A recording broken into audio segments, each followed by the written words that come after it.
Cue the dramatic intro, cue the music.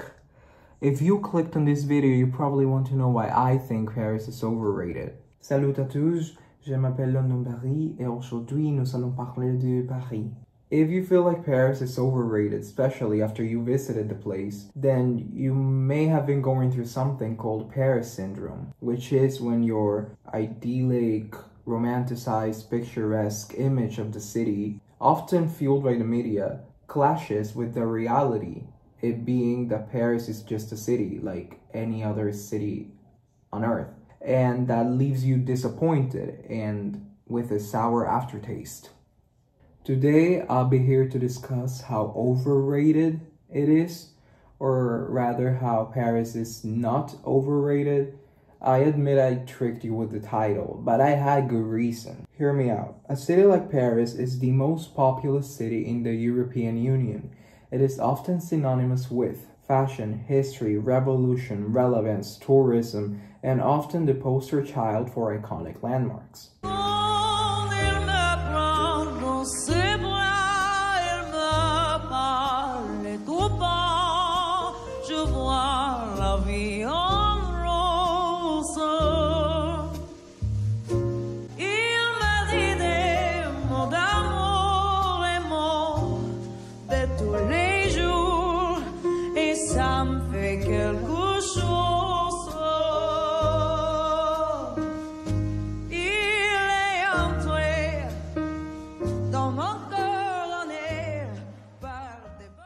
I mean, just being honest, Paris is one of the most recognizable places on earth. I'd even go as far as saying that Paris is the most recognizable city in the world. There isn't a single person in the world who hasn't heard about Paris or is not able to recognize it just by looking at a picture of it.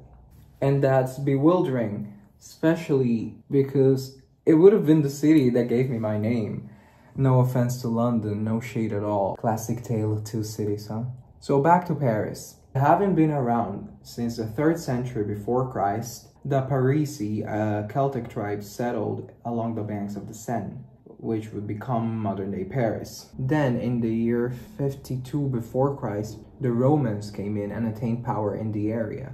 It was Julius Caesar who bequeathed the city of Paris its name, Lutetia, which comes from Latin and Gaelic and Greek and Celtic, but it all means the same thing: marsh or swamp. Its complete name was Lutetia Parisonum, a booming city with theaters and bars and restaurants and roads and boulevards that you can still walk through today because they still exist. For the European brain, it might be something like day-to-day, ordinary, on my way to work activity, but for me, to be able to walk in the same streets as Julius Caesar is absolutely, again, bewildering. Guys, this is me editing the footage.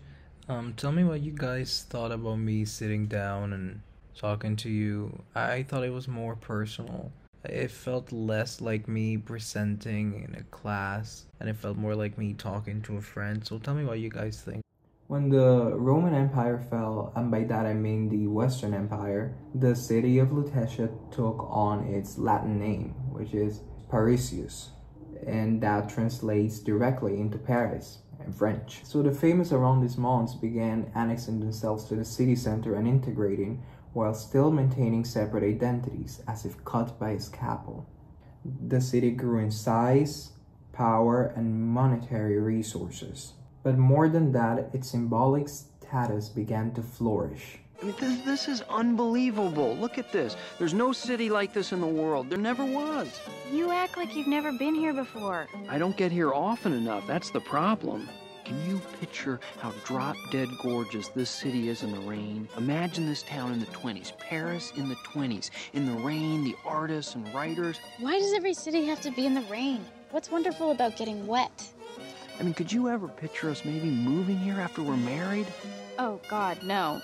I could never live out of the United States. You know, if I'd stayed here and written novels and not gotten, caught up in that just grinding out movie scripts, I'll tell you something, I would drop the house in Beverly Hills, the pool, everything in a second. I mean, look, this is where Monet lived and painted. We're 30 minutes from town. Imagine the two of us settling here. We could do it. I mean, if my book turns out. You're in love with a fantasy. Hey guys, me again. I just wanted to say something about Marilyn Monroe. Right.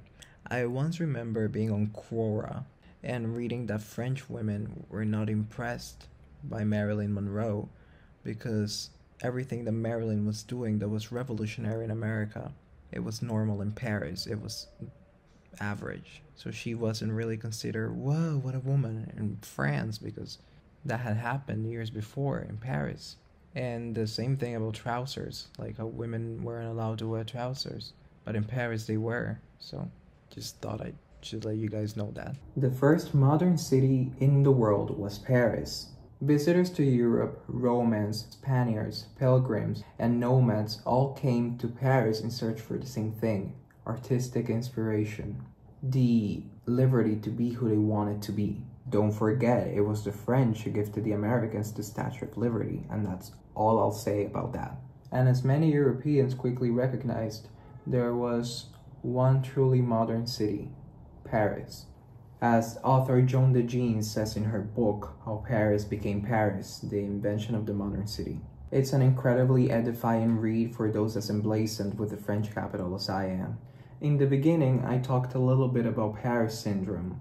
Well, turns out I had the opposite because I've been to Paris. And my expectations were tundra low. I'm talking, I thought the place was fine before going, but I never really cared that much about it. The city very much surprised me, so much so that I still daydream about it. Mainly, the city proved to me that after all these years, it is still avant-garde in trends, because it is spearheading the sustainable urbanism revolution in Europe. Nicknamed the City of Lights, it struggles to shine on a point in particular, that of the place of nature granted in its 20 arrondissements. Conscious of the problem because of the increasing discontent, particularly from residents, the city of Paris started operations to make the city greener. Urban planning, depollution of the sand development, and public transit projects are multiplying. Philippe Chamberetta's firm. A mission which has visibly borne fruit since Philip and his firm are today engaged in the project to re-enchant the Champs-Élysées, which began in May 2022. With the objective of reverting and beautifying the place in two phases, the first phase is to make the avenue the most elegant avenue possible for the Paris Olympic Games of 2024. The Place de l'Étoile will see the pedestrian part around the Arc de Triomphe grow. The damage of the avenue has been repaired to 3/4 and the pedestrian walkways have been restored. More than 500 trees were planted, and in the Champs-Élysées garden in the lower part of the avenue, they are to be redesigned to make more room for greenery. The roads that cross the gardens will be returned to pedestrians, and the total cost of the first phase is €30 million. Regarding the second part of the work, the agenda remains unclear. However, the work should begin this year and finish around 2030. The arrival of this competition is an important challenge for the city, which wants to give the best possible image by taking advantage of media exposure of the event, watched by billions of people. For this, several years ago, it began to undergo in-depth transformation. Paris aims, among other things, to organize swimming events in the Seine, a sort of homecoming since during the Paris Olympics in 1900, the swimming events were organized in the river. However, since 1923, it has been forbidden to swim there. This idea is not new. In 1990, the mayor of Paris, Jacques Chirac, claimed that in 3 years he would swim in the river. The city will add 300 hectares by 2040, all to achieve a per capita ratio of 10 square meters. The PLU plans to create 52 hectares of parks and gardens, like in the north of Paris, with a large metropolitan park of 25 hectares in the 18th and 19th arrondissements. For the rest of the town hall is counting on the opening of numerous already existing parks, and despite all these elements, this seems too ambitious. For comparison, between 2006 and 2021, 77.7 hectares were created according to the media. 20 minutes collapses to 3 square meters without the Bois de Boulogne and Bois de Vincennes. Sans eux, il s'effondre à 3 mètres carrés.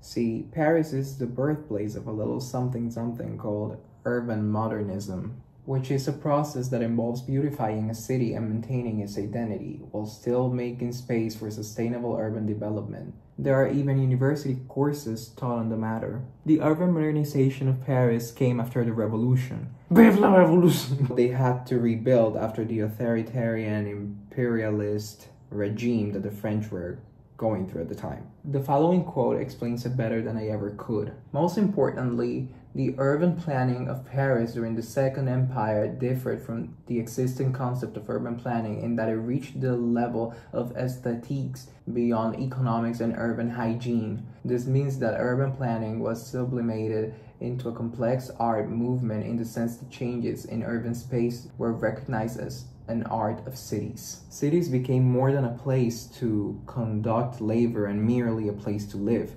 Instead, they became places of culture, modernity, happiness, and quality of life. Paris was built with the future in mind. It was actually Napoleon III that had a mystical interest in urban modernism. Napoleon made it his mission to modernize Paris. He encouraged it and became a part of it because he thought that it would be his lightning strikes car. It would be what people look back on and think of Napoleon. It would be the modernization of Paris. Although he didn't actually take to the streets, took measurements, built buildings, because, you know, he was busy ruling an empire. The man who was actually doing all that goes by the name of Georges Eugène Haussmann, or simply Haussmann. I miss it when people used to go by their surnames, honestly. Haussmann, under the wing of Napoleon, made sure to fill up the city of boulevards, trees, and parks, making the streets of Paris be known as the streets of Paris henceforth. He imposed height regulations for buildings, facade regulations for buildings, and even street width regulations.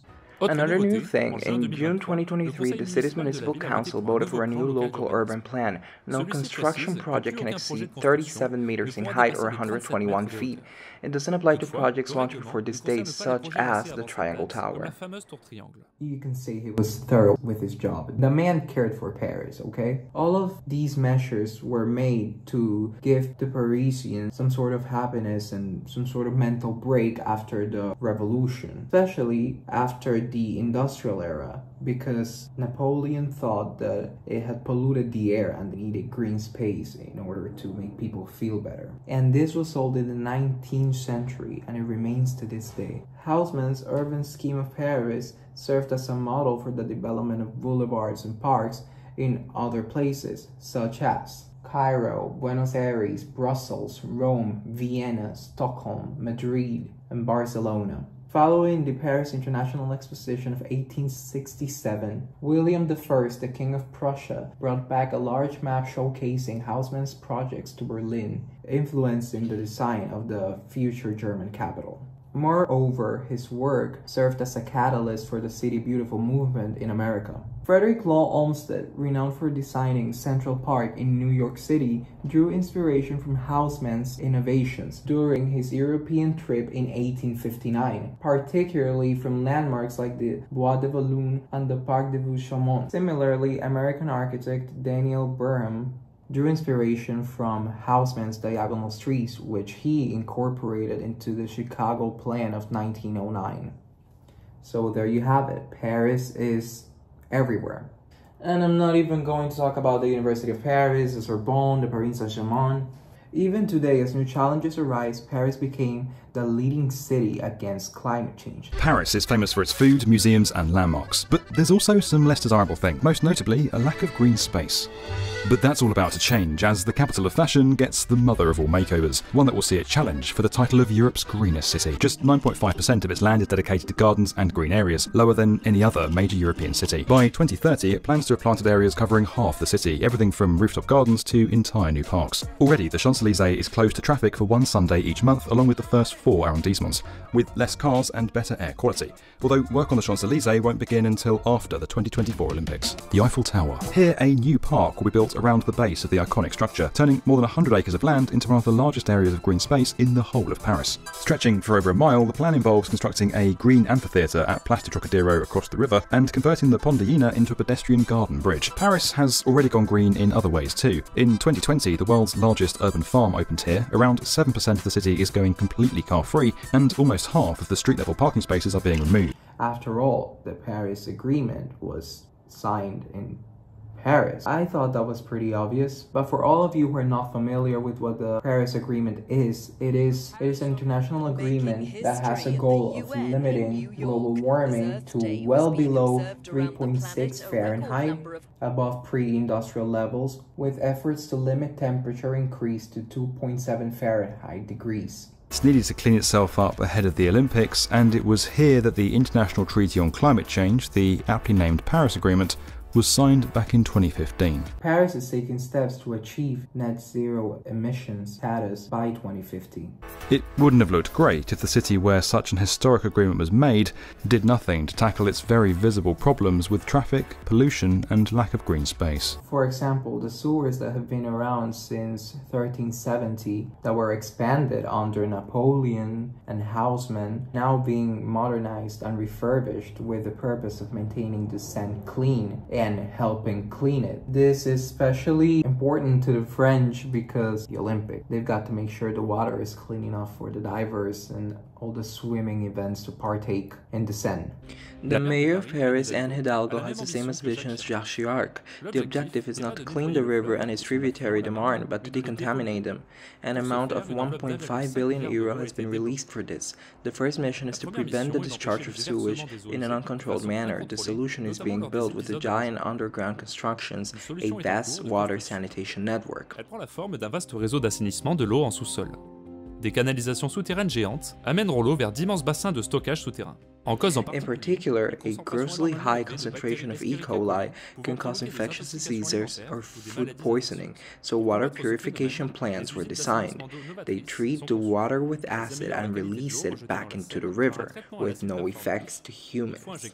Celui-ci élimine la quasi-totalité des bactéries sans rémanence dans les eaux.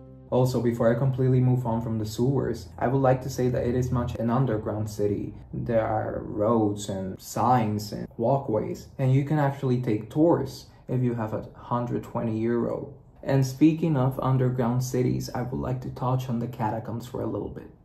A rather eerie place in the city, it was created as a cemetery eliminating measure and has more than 6 million people. And the fact that it remains a constant 58 degrees Fahrenheit all year round makes it even more eerie, but whatever. Nowadays, you can go there for a rave, and there's this urban myth that there are mole men and some communities that live there. I have no idea. I was not able to find a credible source on that, so you just have to take my word or the word of some Reddit users. And because we're talking about Paris underground, I would also like to talk about transit, more specifically the Paris Metro. The Paris Metro is the second busiest metro in Europe, with over 300 stations and 226 kilometers of track. It's also the densest subway system in the world. The average distance between stops is a mere 730 meters. That's 2 times shorter than the London Tube. One of the best in the world, it was opened in the year 1900. It's 141 miles long and it has 14 lines. It plans to go up to 18 lines in the future. You may have heard something about the Grand Paris Express. The Grand Paris Express was imagined to begin in 2015 and should last at least until 2030. The cost of the project has drastically increased, first estimated at 22.6 billion euro in 2013. This figure has been blown to 42 billion in 2020. It has already been used up, a figure that is expected to rise due to inflation. In total, the project provides the creation of 200 kilometers of additional tracks and 68 stations. It's the biggest transit expansion in Europe, costing over $45 billion. This is part of the plan to host the Olympics, so another clock is ticking. You got the sewers, now you got transit.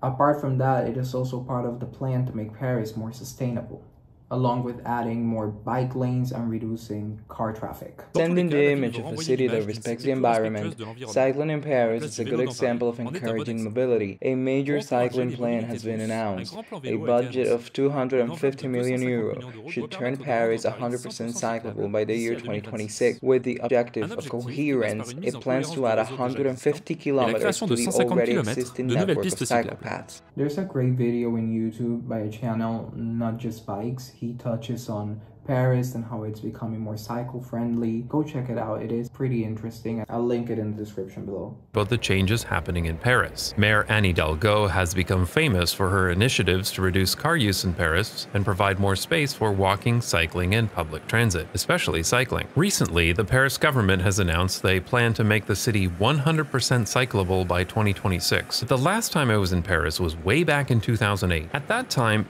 Paris was scary for cycling. 30-kilometer trip through some of the newest bicycle and pedestrian infrastructure in Paris, and wow, the changes are incredible. In my head, I was comparing the experience to cycling there in 2008, but most of this is new even just in the past 2 or 3 years. Author Eric Hassan says the following: in London, Berlin, or Los Angeles, the city limits and the shapes of districts are vague and variable. Paris, on the other hand, so often threatened, besieged, has from the dawn of time been constrained by its city walls. This has always given it a more or less regular circular form, and it has only been able to extend in a succession of dense and concentric rings. Geography.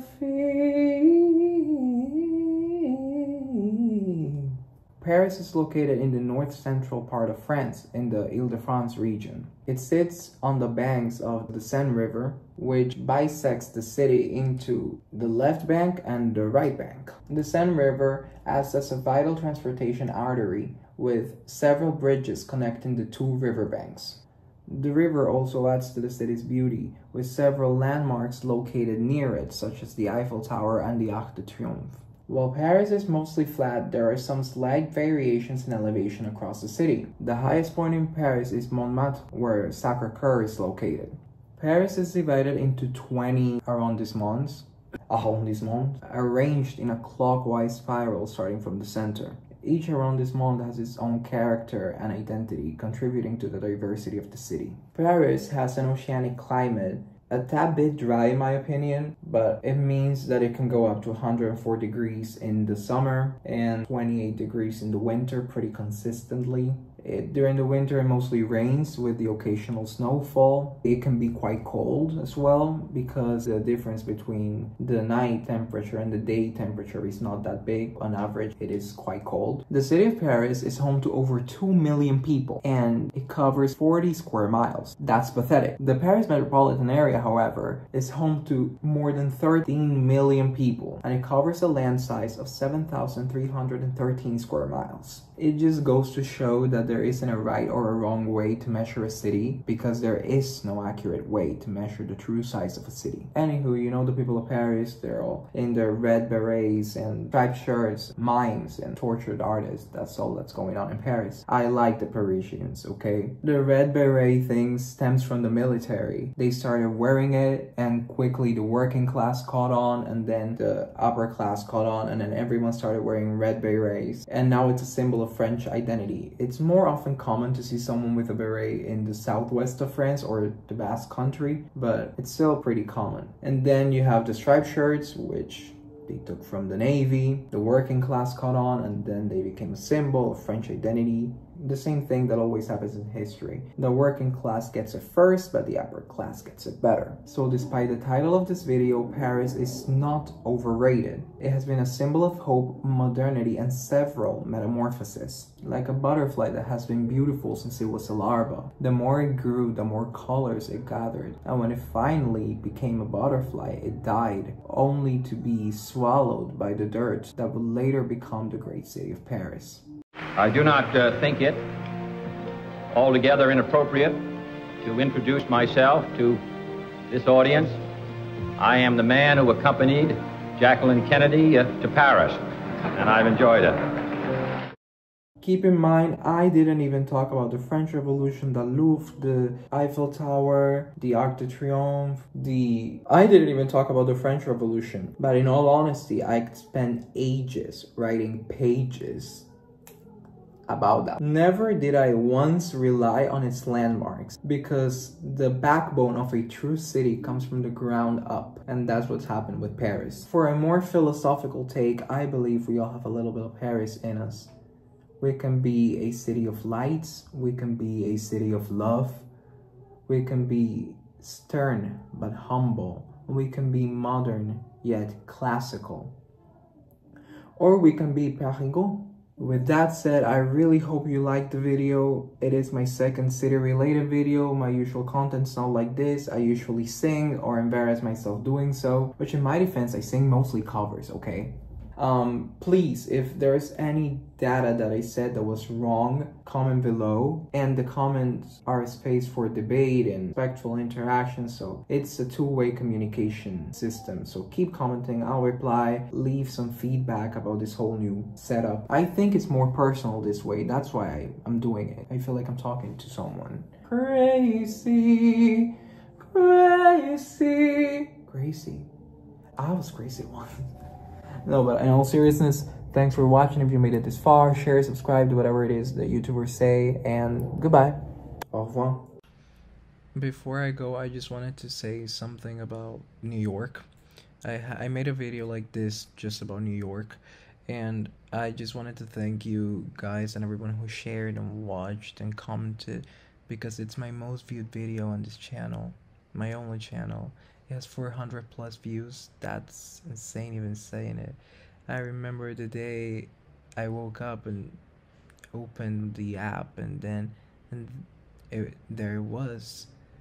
My most viewed video. I was gobsmacked, flabbergasted really, and I just wanted to thank you guys.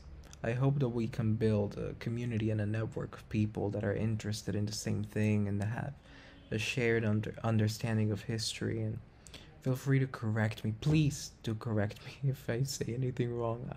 I don't want to seem dumber than I maybe already am. I don't think I'm dumb, but maybe you guys think so. That's okay. And in the end, I just wanted to thank you, and that's why I hopped on here. And take me to the Paris. No, don't take me to Paris Olympics. I do want to go, but we'll see about that. And God bless. Thank you so much for watching, guys. God bless.